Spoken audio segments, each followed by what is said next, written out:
राधे राधे। जय श्री कृष्णा। इस समय पवित्र आश्विन मास चल रहा है और उसमें भी पितरों के लिए विशेष ऐसा पितृपक्ष श्राद्ध पक्ष चल रहा है। और इस समय में हम गरुड़ पुराण से मृत व्यक्ति के विभिन्न कर्मों, प्रेत योनि और मृत्यु के विषय में महत्वपूर्ण जानकारी सुन रहे हैं। इन विषयों के बारे में सुनना चाहिए, इसीलिए आवश्यक है क्योंकि इसका श्रवण करके मनुष्य जागृत हो जाता है। अगर वह कोई पाप कर्म कर रहा हो तो वह सावधान हो जाता है और अपनी आने वाली मृत्यु के लिए अपने आप को तैयार करता है।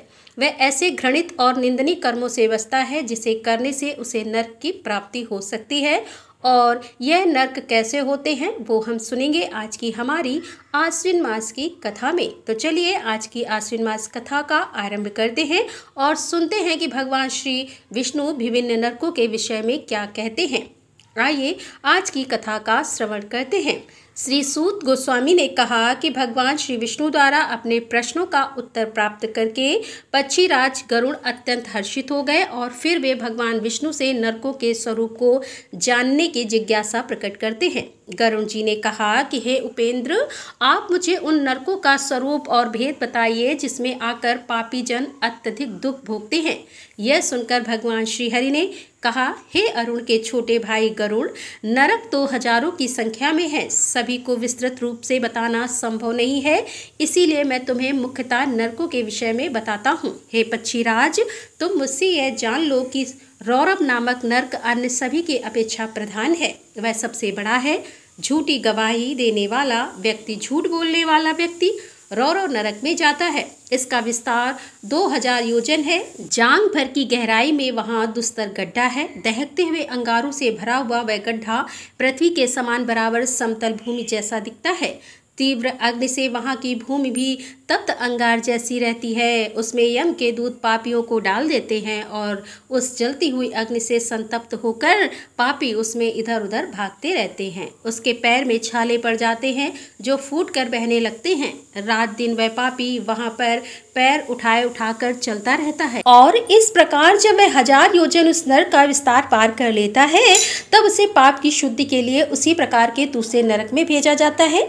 इसीलिए कहते हैं ना कि कभी भी असत्य वचन नहीं बोलने चाहिए, झूठ नहीं बोलना चाहिए। हे पक्षी, इस प्रकार मैंने तुम्हें रौरव नामक प्रथम नरक की बात बताई है। अब तुम मह रौरव नामक नरक के विषय में सुनो। यह महार नरक 5000 योजन में फैला हुआ है। वहाँ की भूमि तांबे के समान वर्ण वाली है।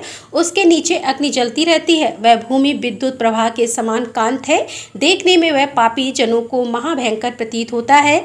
यमदूत पापी व्यक्ति के हाथ पैर बांधकर उसे उसी में लुढ़का देते हैं और फिर लुढ़कता हुआ वह उसमें चलता है। मार्ग में कौवा, बगुला, भेड़िया, उल्लूक, मच्छर और बिच्छू आदि जीव जंतु क्रोध से व्याकुल होकर उसे खाने के लिए तत्पर रहते हैं। वो उस जलती हुई भूमि और भयंकर जीव जंतुओं के आक्रमण से इतना ज़्यादा संतप्त हो जाता है कि उसकी बुद्धि भ्रष्ट हो जाती है। वो घबराकर चिल्लाने लगता है और बार बार उस कष्ट से बेचैन होने लगता है। उसको वहाँ कहीं पर भी शांति नहीं प्राप्त होती और इस प्रकार उस नरक लोक के कष्ट को भोगता हुआ पापी के जब हजारों वर्ष बीत जाते हैं तब वह कहीं पर जाकर मुक्ति प्राप्त करता है। इसके बाद जो नरक है उसका नाम है अतिशीत नरक। वह स्वभावतः अत्यंत शीतल होता है। महारौरव नरक के समान ही उसका भी विस्तार बहुत लंबा है। वह गहन अंधकार से व्याप्त रहता है। चारों ओर अंधेरा छाया रहता है। असह्य कष्ट देने वाले यमदूतों के द्वारा पापी जन लाकर यहाँ बांध दिए जाते हैं। इसीलिए वे एक दूसरे का आलिंगन करके वहाँ की भयंकर ठंडक से बचने का प्रयास करते हैं। उनके दांतों में कटकटाहट होने लगती है। उनका शरीर वहाँ की उस ठंडक से कांपने लगता है।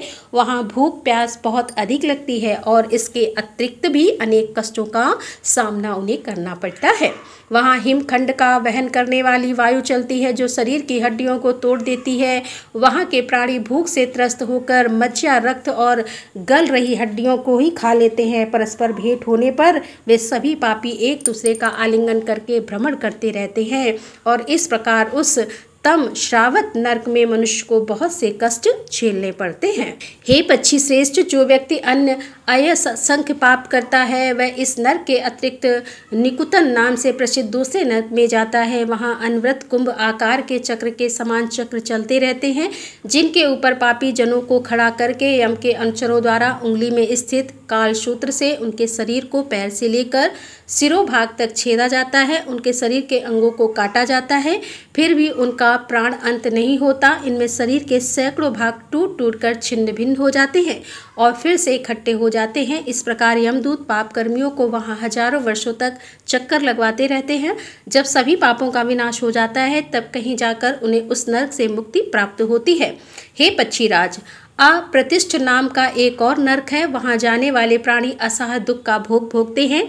वहां पापी कर्मियों के दुख के हेतु भूत चक्र और रहट लगे रहते हैं। जब तक हजारों वर्ष पूरे नहीं हो जाते तब तक वह रुकता नहीं है।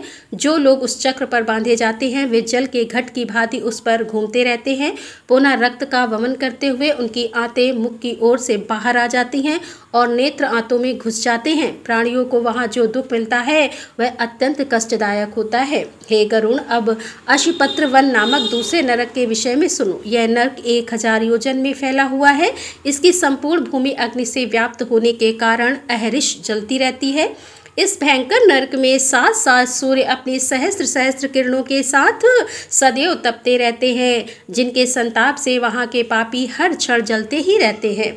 इसी नरक के मध्य में 1/4 भाग में शीत स्कंद पत्र नामक वन है। उसमें वृक्षों से टूटकर गिरे हुए फल और पत्तों के ढेर लगे रहते हैं। वे बड़े बड़े मुख वाले, बड़े बड़े दांतों वाले और व्याघ्र की तरह महाबलवान हैं। अत्यंत शीत और छाया से व्याप्त उस नरक को देखकर भूख और प्यास से पीड़ित प्राणी दुखी होकर करुण क्रदन करते हुए वहां जाते हैं। ताप से तपती हुई पृथ्वी की अग्नि से पापियों के दोनों पैर जल जाते हैं और अत्यंत शीतल वायु बहने लगती है, जिसके कारण उन पापियों के ऊपर तलवार के समान तीक्ष्ण धार वाले पत्ते गिरते हैं। जलते हुए अग्नि समूह से युक्त भूमि में पापी जन छिन्न भिन्न होकर गिरते हैं। उसी समय वहाँ के रहने वाले कुत्तों का आक्रमण भी उन पापियों पर होने लगता है। शीघ्र ही वे कुत्ते रोते हुए उन पापियों के शरीर के मांस को खंड खंड करके खा जाते हैं। और यह थी अस्पत्र वन शीत स्कंद पत्र नामक वन की व्याख्या और वहाँ के अत्यंत भयंकर कष्टों की गाथा। और इसके साथ ही हम आज की हमारी अश्विन मास की कथा को यहीं पर अल्प विराम देते हैं। इसी कथा को हम आगे बढ़ाएंगे हमारी कल आने वाली अश्विन मास कथा श्रृंखला में। उसे सुनने के लिए अगर अभी तक आपने चैनल सब्सक्राइब नहीं किया है तो याद से कर लीजिए, नोटिफिकेशन ऑन रखिए और इन वीडियोस को अधिक से अधिक लोगों तक शेयर कीजिए, क्योंकि यह गरुड़ पुराण की ऐसी महत्वपूर्ण जानकारियां हैं जो प्रत्येक व्यक्ति तक पहुंचनी ही चाहिए, जिससे कि वह मनुष्य किसी भी प्रकार का पाप कर्म करने से बच जाए और इसका पुण्यफल आपको प्राप्त होगा। इसी प्रार्थना के साथ हम आपसे मिलेंगे कल प्रातःकाल आपके चैनल रीता शुक्ला पर। राधे राधे, जय श्री कृष्णा।